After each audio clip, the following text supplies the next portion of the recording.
Shedeur Sanders had kind gesture for Cleveland community. Shedeur Sanders falling in the draft from a projected top 10 pick all the way to the 5th round to the Cleveland Browns at pick no. 144 was a huge surprise. Since that happened, many have tried to figure out why. And the most common belief, according to various reports, was that Sanders didn't interview well during the pre-draft process and came across as arrogant and entitled. During the time that he has spent with the Browns organization so far, none of those rumors have proven to be true, as evidenced recently by spending time with the kids in Cleveland's community at veteran Justin Hardy's youth football camp. This is another early example of Sanders gradually working to win over Browns fans with his positive and eccentric personality, though ultimately, it will be what he does on the field that dictates what kind of future he has with this team. He is currently 4th on the depth chart behind Joe Flacco, Kenny Pickett, and fellow rookie Dillon Gabriel, which isn't the end of the world. 5th-round rookies don't win Week 1 starting jobs in this league, and it would be beneficial for Sanders to take some time to learn behind the veterans and perhaps make his debut later in the season if things aren't going well. All of that is a conversation for a different day, and it's just nice to see Sanders fitting in well and enjoying himself. Someone with his stature has the ability to have such a positive impact on the community, and it's great to see him already doing so. The sun hadn't fully risen over the Cleveland skyline when a line began forming outside the Glenville Recreation Center. Most didn't know exactly what was happening. They just knew something good was coming. The buzz started 2 days before when a cryptic Instagram story from Browns rookie quarterback Shedeur Sanders read, "Pull up to Glenville this Saturday, trust me. No hashtags. No brand sponsorships. Just a quiet call to the city he now called home." And Cleveland showed up.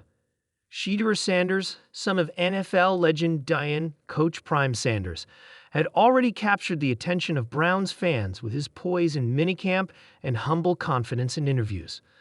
But on this warm June morning, he wasn't here for football.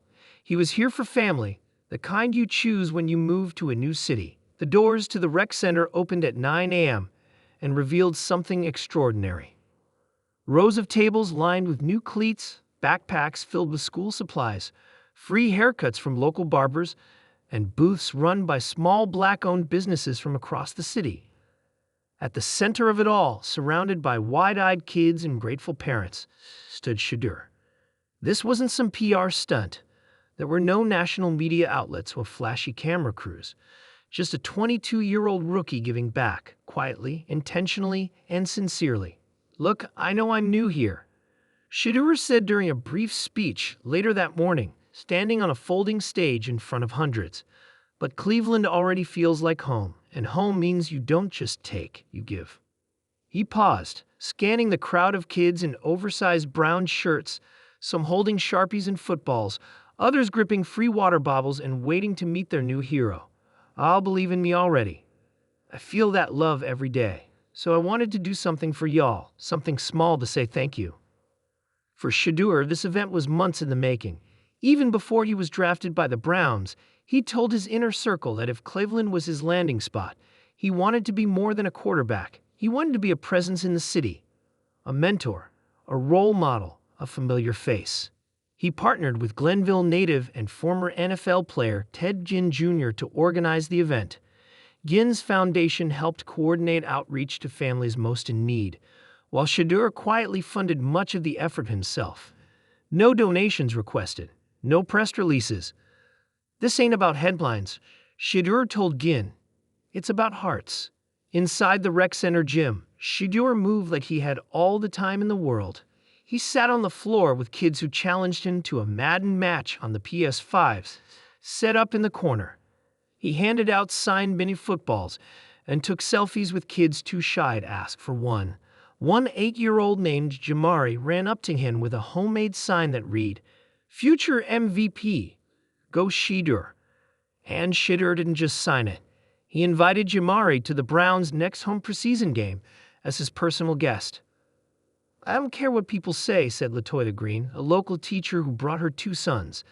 "This boy's got soul. He's gonna do more than throw touchdowns. He's gonna change this city." Later, a young man named Malik, a high school sophomore trying to make it out of a tough neighborhood, got a surprise of his own. Shedeur pulled him aside after hearing from a volunteer that Malik dreamed of playing college ball, but didn't have the resources to attend upcoming camps.